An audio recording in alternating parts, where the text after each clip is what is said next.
Terkait dengan nota-nota dinas yang selama ini sudah dikeluarkan, perlu kami sampaikan bahwa sejak kepemimpinan Bupati Dehari Soe SMSI dan Wakil Bupati Palungan,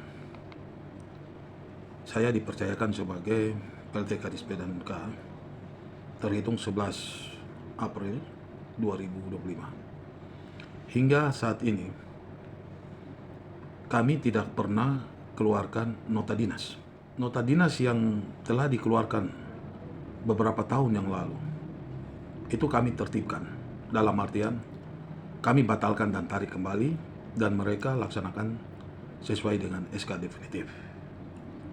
Untuk diketahui, periode November kurang lebih ada 58 nota dinas yang dikeluarkan oleh pejabat lama, kami sudah kembalikan SK definitif, sehingga guru-guru yang bersangkutan, baik itu ASN ataupun P3K, agar melaksanakan tugas itu sesuai dengan SK definitif. Tidak ada pengecualian. Kenapa?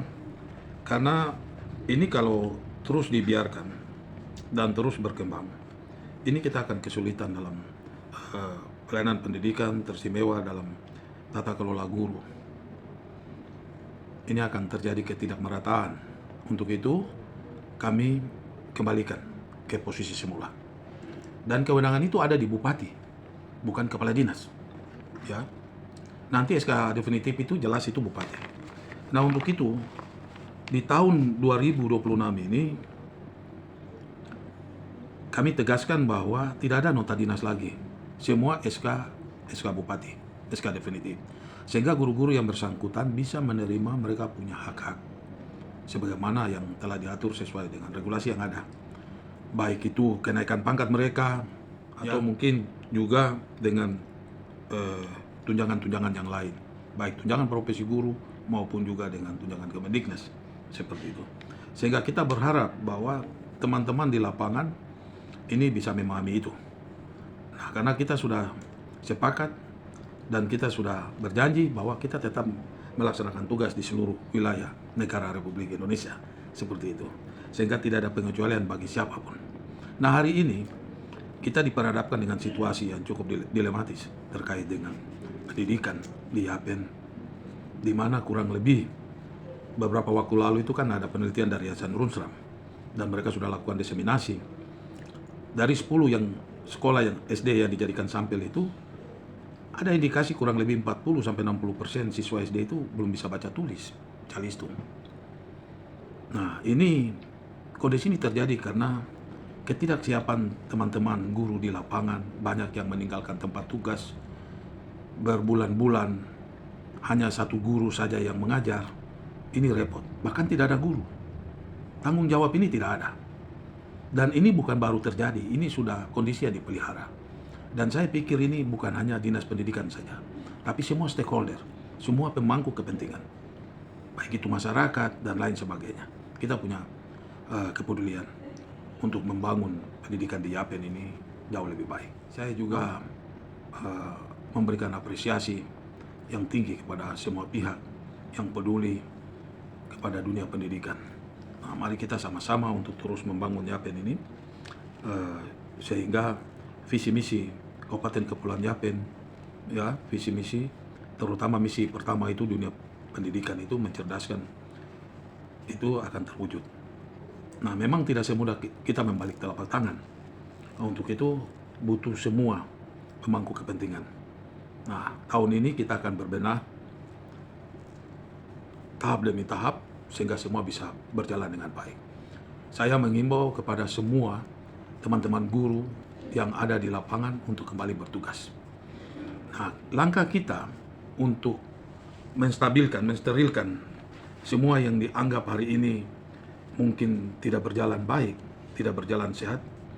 Bulan Maret ini saya selaku PT Kepala Dinas Pendidikan, Pemuda dan Olahraga dan Yapen melakukan pemblokiran gaji ASN dan PPK. Kurang lebih ada 24 ASN dan PPK yang kami blokir gajinya. Karena sesuai dengan laporan dan temuan di lapangan sesuai hasil sidak Bapak Bupati, Ketua DPRK, dan kami sendiri, itu ada pegawai yang sampai kurang lebih, maksud saya guru, yang sudah kurang lebih 15 tahun tidak melaksanakan tugas. Ada yang 10 tahun, ada yang 9 tahun, ada yang 7 tahun, 5 tahun, dan seterusnya. Hal ini kan bukan terjadi hari ini. Ini sudah terjadi lama.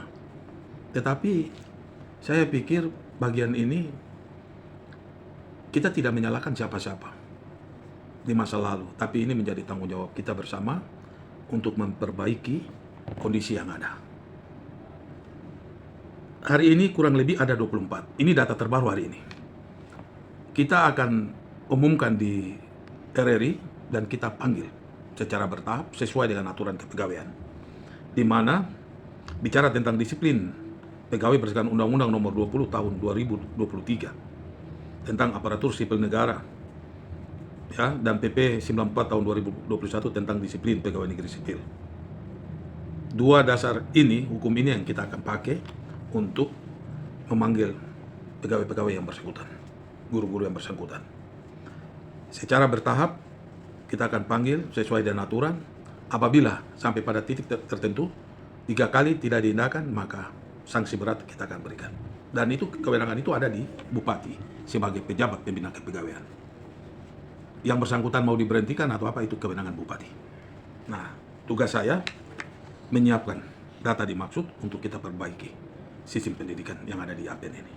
Nah, untuk itu kepada teman-teman rekan-rekan guru yang ada di Yapen ini, mari kita saling bahu-membahu, kita saling mendukung, sehingga pendidikan proses belajar mengajar ini bisa berjalan dengan efektif. Jangan tinggalkan tempat tugas. Kita harus tetap menjalankan hak dan kewajiban sehingga semua boleh berjalan seimbang. Terus juga demikian, ingin kami sampaikan bahwa data yang kami sampaikan ini pasti akan bertambah terus. Ini data sementara yang kita ini akan masuk terus dan kita akan inventarisir semua. Tidak boleh ada guru yang tidak ada di tempat atau meninggalkan tempat tugas. Semua guru harus mengajar di tempat tugas. Kita akan fungsikan itu sehingga semua bisa berjalan dengan baik. Saya pikir itu poin-poin penting yang ingin kami sampaikan. Sehingga Yapen ini akan tercipta pendidikan yang bermutu, berkualitas untuk rakyat Yapen.